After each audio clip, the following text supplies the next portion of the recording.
Sétima questão do terceiro capítulo. Uma carga uniforme de linha infinita é paralela ao eixo Z e intersecta o plano XY no ponto A, B e 0. Encontre as componentes retangulares de E produzidas no ponto 0, C, 0. Então aqui eu já esquematizei essa situação. Aqui nós temos o eixo Z, o eixo X e o eixo Y. Então o plano XY está aqui. Aqui é a linha infinita de carga paralela ao eixo Z. E ela está intersectando o plano nesse ponto aqui, ó. Esse ponto tem localização X, no eixo XA, no Y é B, e no Z é 0. Então, está certo aqui. Encontre as componentes retangulares de E produzidas no ponto 0, C e 0. Esse C aqui está na localização do eixo Y. Então, aqui está o ponto C. Então, ele está além aqui do ponto B, né?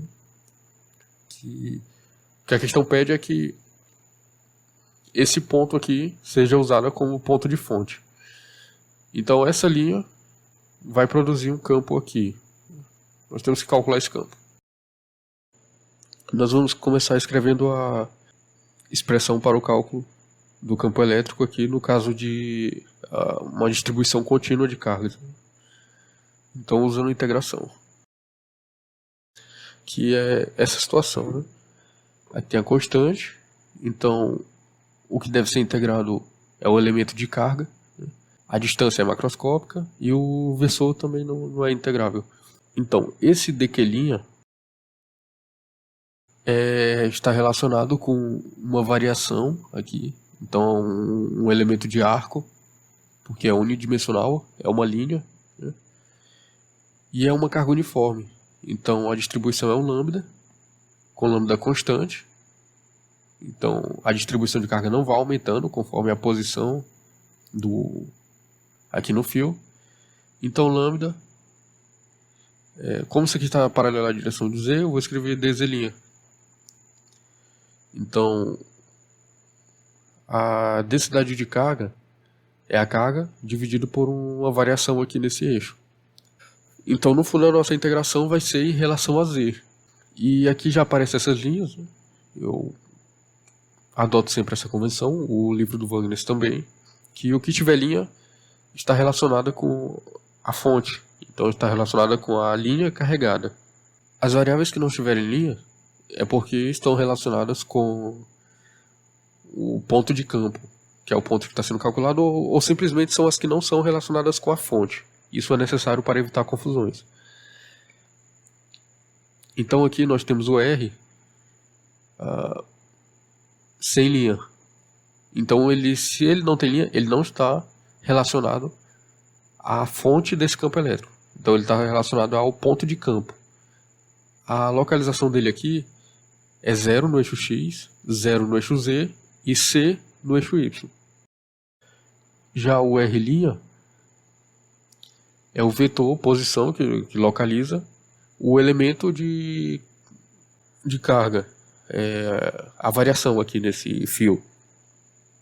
Então ele tem componente, né? Ele pode ser projetado aqui e aqui.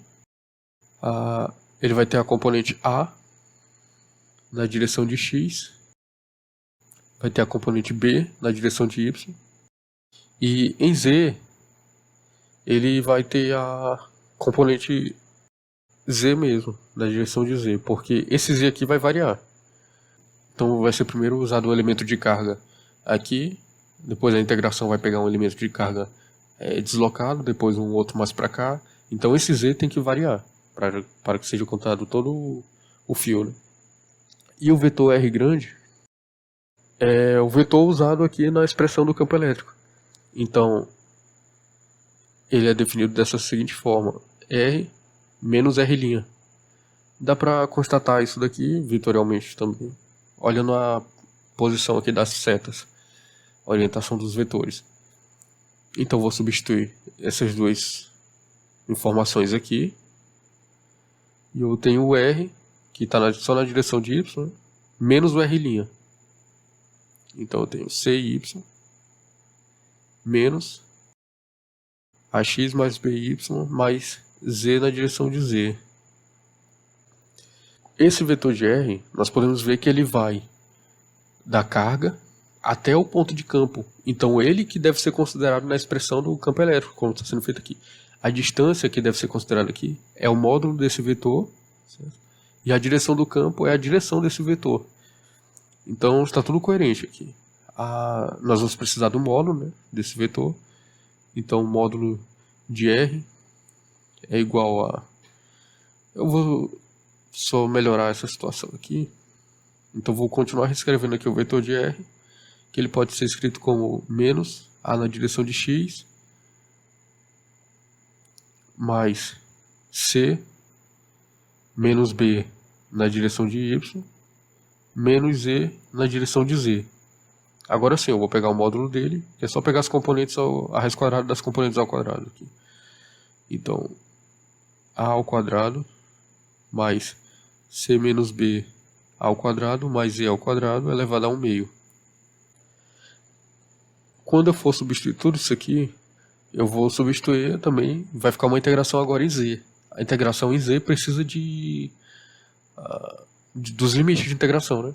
Então esse Z' aqui, ele vai variar de menos infinito até mais infinito, né?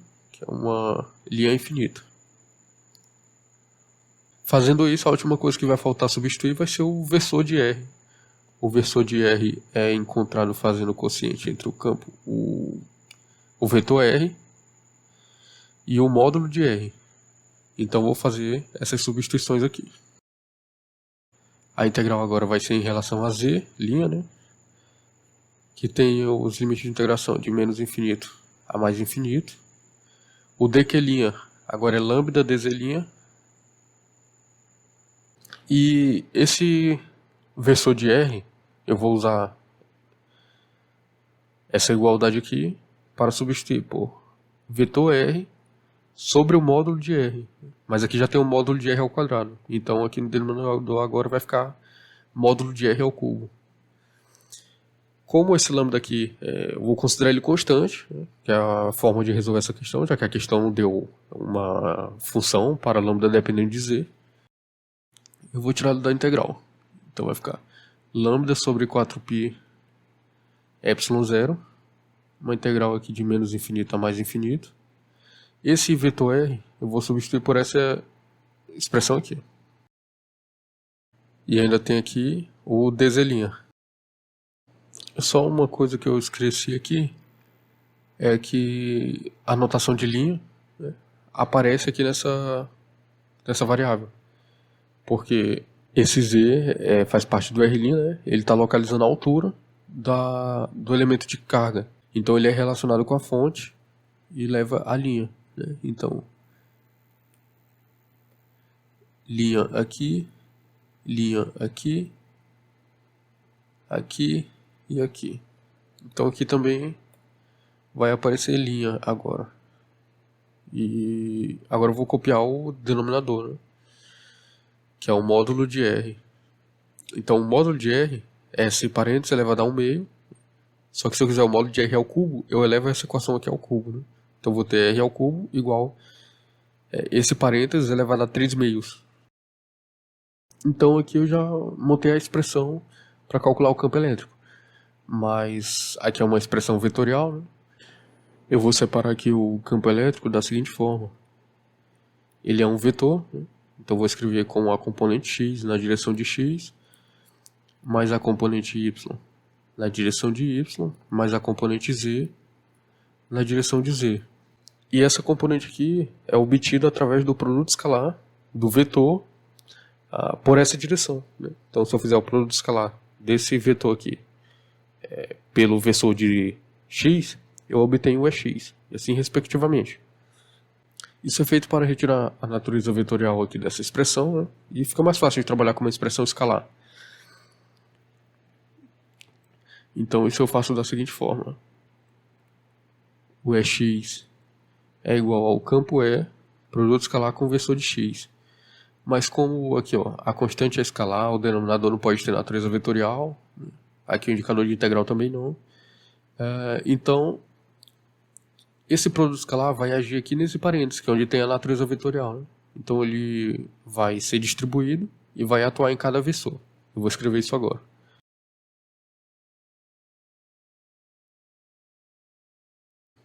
Então eu obtenho essa expressão, né? Aqui entre o vetor de z e o vetor de x dá zero, que eles são ortogonais, da mesma forma que dá zero. E aqui entre o vetor de x e o vetor de x dá 1. Então eu posso recopiar essa expressão aqui. Copiar a constante, lambda sobre 4π epsilon zero. A integral de menos infinito a mais infinito. O que sobrou aqui foi menos a dz' sobre esse denominador aqui. E eu posso já tirar esse menos a da integral, né? Então, agora resolvendo aqui a componente é x, está mais fácil. Vai ficar menos a lambda sobre 4π epsilon zero. E o que sobrou aqui da integral, o resultado é o seguinte. E agora eu vou aplicar os limites de integração aqui, né? Como se trata de infinito, eu vou usar a operação de limite, introduzir uma variável nova para fazer essa aplicação.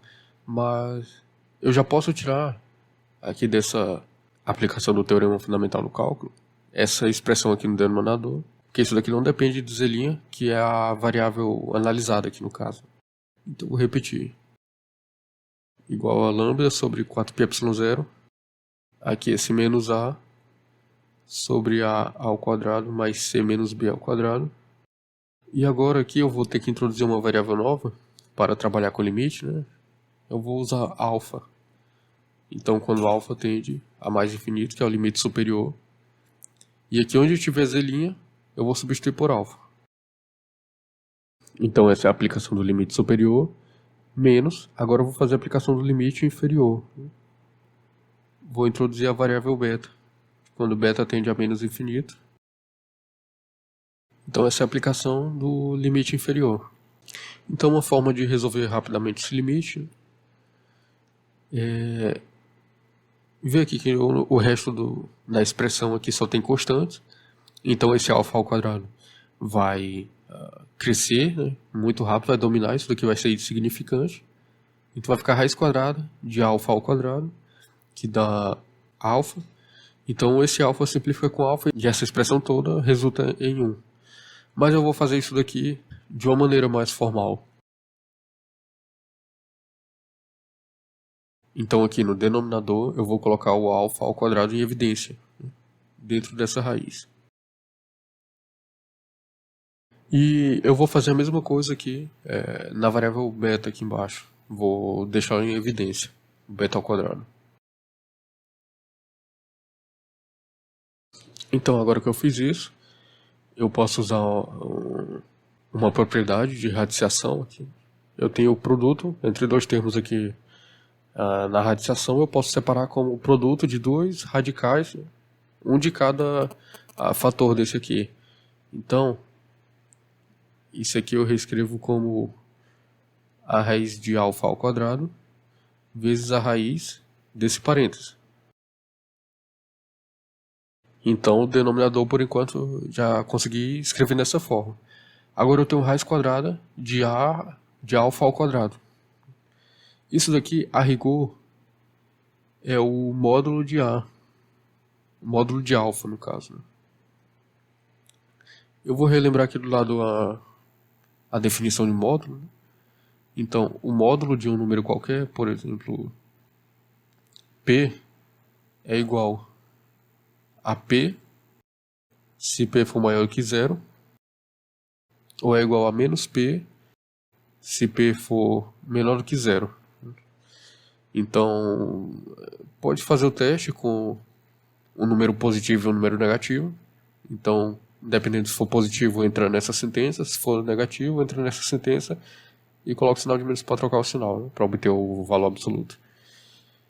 Então, alfa, nesse caso, ele está assumindo valores positivos, né, e cada vez maiores. Então, ele se encontra nessa primeira sentença. Então, é só repetir o módulo igual ao próprio alfa, né? Agora sim, por enquanto eu vou deixar dessa forma. E eu vou trabalhar aqui nessa segunda parcela, né? Da mesma forma, eu posso usar a propriedade de radiciação aqui e reescrever isso como a raiz quadrada de beta ao quadrado vezes a raiz quadrada desse parêntese. Aqui também vou ter módulo de beta, que é a raiz quadrada de uma variável ao quadrado, é o módulo. Então, agora eu venho analisar aqui pela definição de módulo. O beta está assumindo valores negativos, né? E vai ser só valores negativos. Então, vai ficar cada vez menor.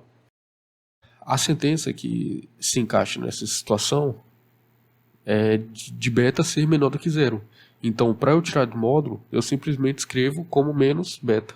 Então, isso daqui é menos beta. Dessa forma, eu já simplifico esse alfa com esse alfa, simplifico esse beta com esse beta e sobra esse sinal de menos, que eu uso aqui, né? Então fica mais esse limite mais esse limite. Então vou recopiar isso daqui. Aqui agora é mais esse limite. Agora eu já posso aplicar o limite. Então quando o alfa tende a mais infinito, isso daqui zera. Esse termo aqui também zera. Então aqui dentro da raiz vai sobrar só o número 1. A raiz de 1 é 1 e 1 sobre 1. Então isso aqui deu 1. Agora aplicando o limite aqui nessa segunda parcela, aqui como está o quadrado, eu não preciso me preocupar com o sinal. Aqui o denominador vai ficar muito grande e isso daqui vai zerar. Mesmo a situação para cá vai zerar. E vai ficar a raiz quadrada de 1, que é 1. E 1 sobre 1, isso aqui tudo também deu 1. Então eu recopio isso aqui. Lambda sobre 4π epsilon 0. Menos a ao quadrado mais c menos b ao quadrado, né? E aqui ficou 1 mais 1, então 2. Eu vou colocar 2 aqui. E eu simplifico esse 2 aqui com esse 4. Então a resposta da primeira projeção é lambda sobre 2π epsilon 0 vezes menos a sobre a ao quadrado mais c menos b ao quadrado. Então por enquanto eu vou deixar esse resultado aqui parado. Voltar para cá e calcular é y e é z. Então, para calcular é y, eu recopio essa expressão aqui, né? Claro, trocando aqui é x por é y. E aqui onde eu fizer o produto pelo vetor de x, eu vou fazer o produto pelo vetor de y. Então, vou recopiar essa expressão aqui.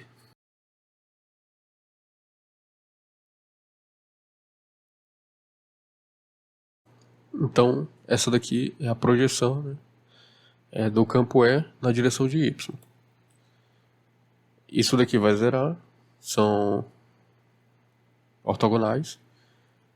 Aqui vai dar 1, são paralelos. E aqui também vai zerar por serem ortogonais. Então vou recopiar isso aqui. Como vai sobrar só essa parcela do meio aqui, né? Vai sobrar c menos b. E c menos b não depende de z', que é o que está sendo integrado. Eu já vou deixar isso daqui fora da integral. Então, nós chegamos nessa situação, né? Mas essa integral é a mesma da situação anterior. Aqui, quando eu tiro esse a em evidência, né? Então sobra a integral de dz', menos infinito até infinito, e o denominador é o mesmo. Então o resultado disso tudo aqui vai ser o mesmo, e eu vou só recopiar o resultado lá. Toda essa integral a gente pode comparar com lambda sobre 4π epsilon 0. Aqui tem lambda sobre 4π epsilon 0. Vai resultar em 2 sobre esse denominador. E aqui também vai ter a constante, que foi tirada da integral lá no início. Então o resultado é lambda sobre 2π epsilon 0, a constante sobre esse denominador aqui, ao quadrado mais c menos b ao quadrado. Então essa é a projeção em y do campo. Agora eu vou fazer a projeção em z. Eu vou só recopiar essa expressão, né? Trocando aqui onde tem y por z, aqui o vetor de z, e aqui vai ficar o produto pelo vetor de z.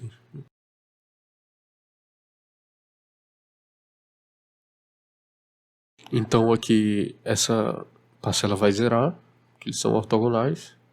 Essa parcela vai zerar porque esses vetores são ortogonais. E essa daqui vai dar 1, que eles são paralelos, né? São os mesmos. Então vou recopiar isso aqui.